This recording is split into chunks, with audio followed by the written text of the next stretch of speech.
오늘 읽은 말씀을 가지고 위로라는 제목으로 하나님의 말씀을 전하도록 하겠습니다.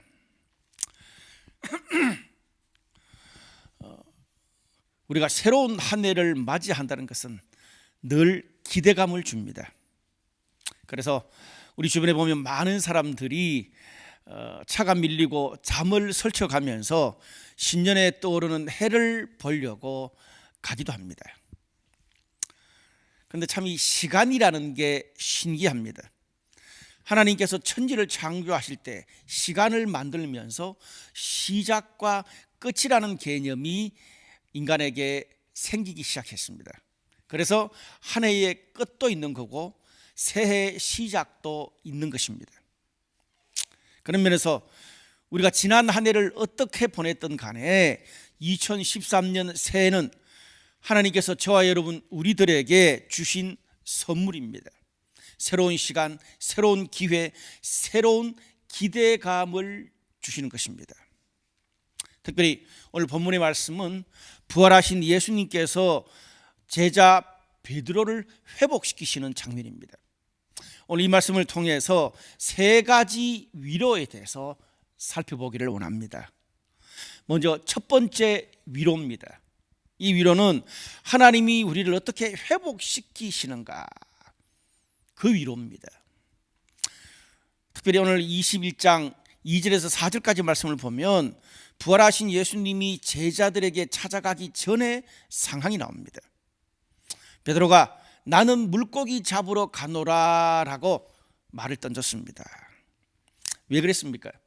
베드로는 3년 동안 예수님을 따르면서 주님의 일도 많이 하고 하나님의 기적도 체험했지만 예수님이 십자가에 죽기 전에 무려 3번이나 예수님을 부인했습니다.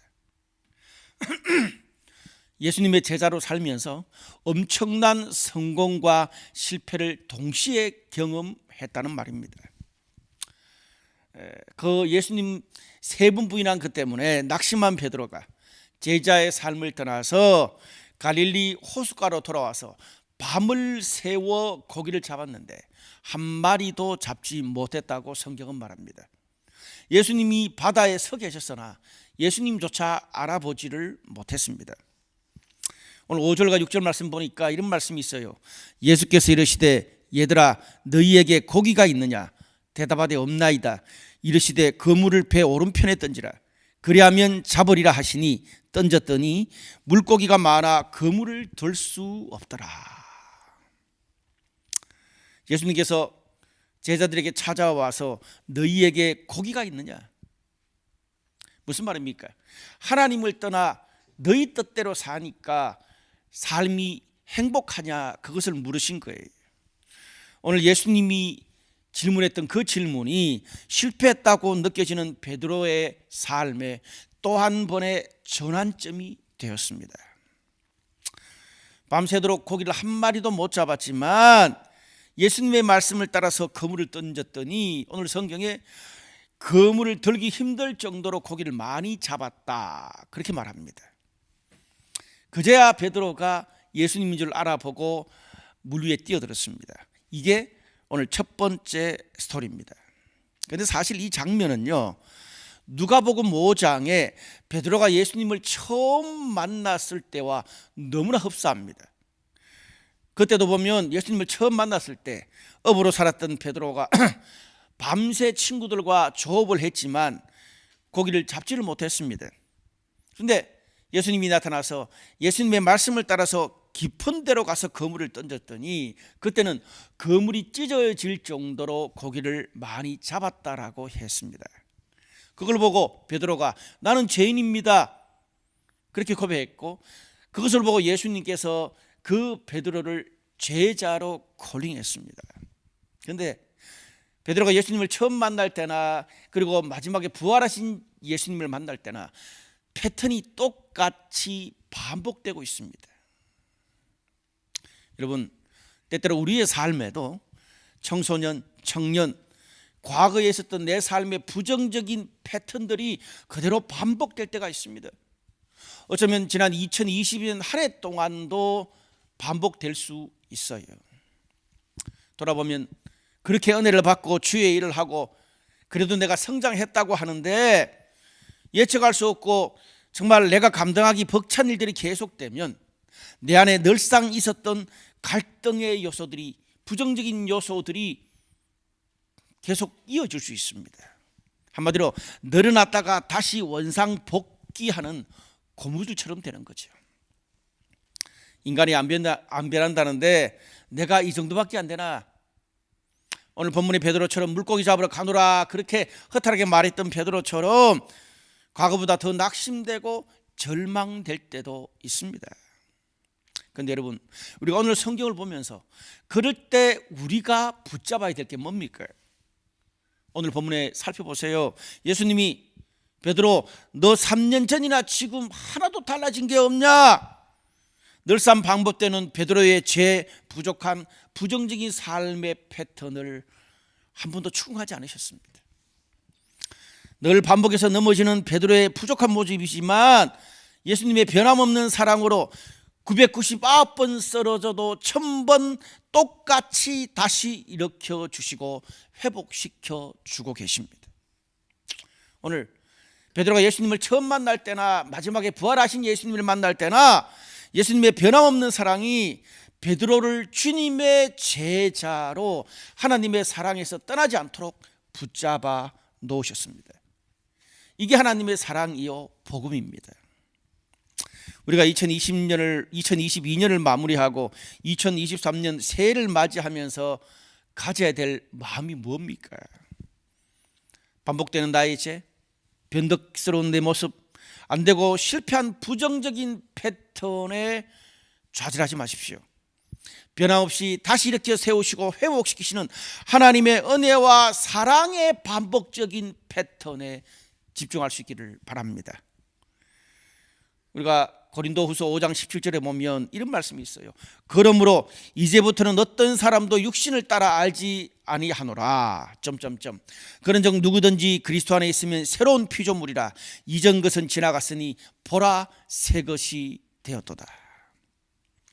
2022년에 부족하고 모자라고 부끄러운 모든 것은 예수님의 십자가 아래 다 묻어버리기 바랍니다. 더 이상 과거에 얽매여 살지 마십시오. 과거의 베드로가 아니라 2013년 새로워진 베드로, 새로워진 하나님의 사람으로 저와 여러분 오늘 우리를 초대하고 계십니다. 두 번째 위로는 투업이에요. 하나님을 향하여 위로, 투업. 우리가 하나님을 향한 사랑을 어떻게 나타내야 되는가에 대한 부분입니다. 두 번째 장면은 육지에 올라온 제자들이 아침을 먹은 후에 예수님께서 베드로에게 3번의 질문을 하는 사건입니다. 오늘 본문 15절에서 17절까지 나와요. 거기 보면 예수님께서 요한의 아들 시몬아 네가 나를 사랑하느냐를 3번 물으세요. 예수님의 그 질문에 베드로가 내가 주님을 사랑하는 줄 아십니다라고 3번 응답해요. 근데 특별히 첫 번째만 예수님이 다른 사람들보다 네가 나를 더 사랑하느냐고 물었어요. 왜 그랬을까요? 이유가 있습니다. 우리가 마가복음 14장을 보면 베드로가 어떤 호언장담을 예수님께 했냐 하면 모든 사람이 다 주님을 버리고 떠나도 나는 주님을 떠나지 않겠다라고 호언장담했어요. 그래놓고 어떻게 됐어요? 예수님이 십자가에 죽기 전날 밤에 3번이나 예수님을 부인했습니다. 근데 예수님을 3번 부인한 그 베드로에게 주님께서 오셔서 또다시 3번에 걸쳐서 주님의 사랑을 다시 확인하고 회복시키는 장면이 오늘 본문의 말씀입니다. 3번 부인했는데 3번 네가 나를 사랑하느냐 그랬으니까 베드로가 얼마나 근심이 됐겠어요. 근데 그런 베드로에게 주님 비판하지 않으시고 네가 진정으로 나를 사랑한다면 내 양을 먹이라 치라 먹이라. 내 양을 먹이라 3번 말씀하셨어요. 무슨 말입니까? 하나님을 향한 우리의 사랑이 어떻게 해요? 주님의 양떼를 섬기는 수고와 섬김, 책임으로 표현될 때 우리 평생 지속할 수 있다는 말입니다. 우리가요, 어느 한순간 은혜 받고 열심을 내서 주님을 사랑하고 섬길 수 있습니다. 성공하면 11조 수억하고 선교센터 지어주겠습니다. 호언장담할 수 있습니다. 그런데 중요한 것은 하나님께서 지금 나에게 주신 가족들, 주변 사람들을 섬기고 함께 예배하고 셀에서 기도하고 격려해 주는 성도로서의 기본적인 책임과 수고를 감당하지 못하면서 입으로 하나님을 사랑한다고 말하는 것은 오래 가지 못한다는 말이에요. 여러분, 삶도 신앙도 사랑도 관계도 비전이 있어도 오늘 본문의 말씀처럼 적절한 책임과 부담을 가져야 지속될 수 있습니다. 나는 어떤 틀과 형식 부담에서 자유롭게 살고 싶고 누구와도 엮이고 싶지 않다. 그러면 혼자 살면 되겠죠. 그런데 신앙은요, 복음만 있는 게 아니에요. 율법도 함께 있고요, 사랑만 있는 게 아니고 정의가 함께 나오고 말씀에 순종하고 기도하고 예배, 셀 모임, 섬김, 헌금, 큐티, 기도, 성찬과 세례 등 성도의 책임을 감당하는 것이 신앙생활입니다. 때때로 그게 부담스러울 때도 있지만 이것이 결국 나중에 가서 우리의 신앙을 지켜줍니다. 직장 가기 싫어도 매일 출근하면서 우리 삶이 유지가 되고요, 티격태격하면서 상대에게 서로 맞춰주는 수고를 하고 자식 키우는 5만 가지 스트레스를 받으면서 사랑과 가족이 유지됩니다. 책임과 부담 때문에 스트레스 받는 것도 사실이지만 그것이 없이 인생에서 소중한 열매와 보람이 있는 것은 결코 있을 수 없습니다. 우리가 2022년 하나님과 사람들 앞에서 나에게 맡겨진 그런 책임과 부담을 얼마나 잘 감당했는지 돌아보시기 바랍니다.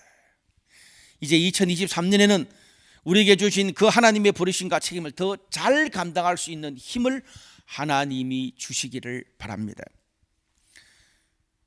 세 번째 위로는요, 각자에게 주어진 하나님의 길을 따르는 것입니다. 오늘 18절에서 22절 말씀을 보니까 예수님이 베드로한테 네가 젊어서는 스스로 원하는 곳으로 다녔지만 늙어서는 내 팔을 벌리리니 남이 너를 원하지 않는 곳으로 데려갈 거다.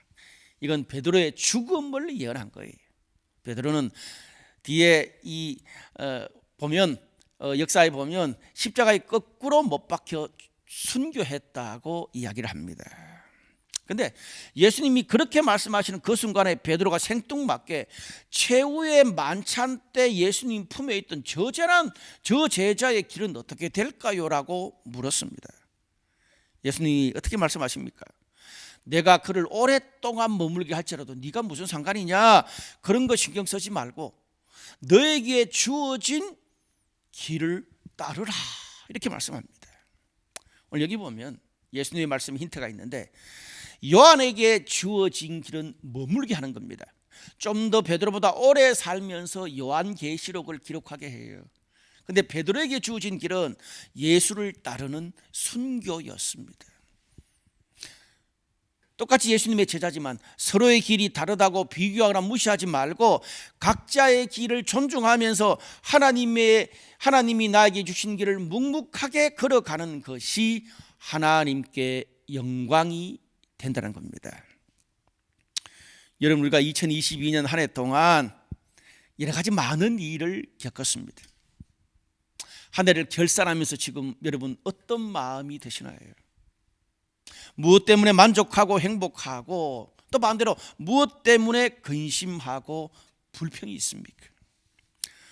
우리가 오늘 본문의 베드로처럼 다른 사람과 비교하고 다른 사람 탓, 환경 탓에 계속 집중하면 2022년 나의 삶의 만족과 평안, 하나님의 일하심을 찾아보기가 쉽지 않을 것입니다. 그런데 이 시간 우리가 말씀을 정리하면서 하나님이 나에게 주셨던 길을 과연 우리가 어떻게 달려왔는가, 거기에만 집중하시길 바랍니다. 우리가 2020년 한 해를 돌아볼 때 나에게 주어진 길을 후회 없이 충실히 달려왔다면 지금 당장 열매가 없을지라도 걱정하지 마십시오. 언젠가 반드시 하나님이 협력해서 선을 이루어 주실 줄로 믿습니다. 말씀의 결론을 맺겠습니다. 특별히 주빌라 때는요, 2013년에 아모스 아뇨 누에보, 스페인 말로 새로 가자라는 그런 컨셉으로 처음 시작을 했습니다.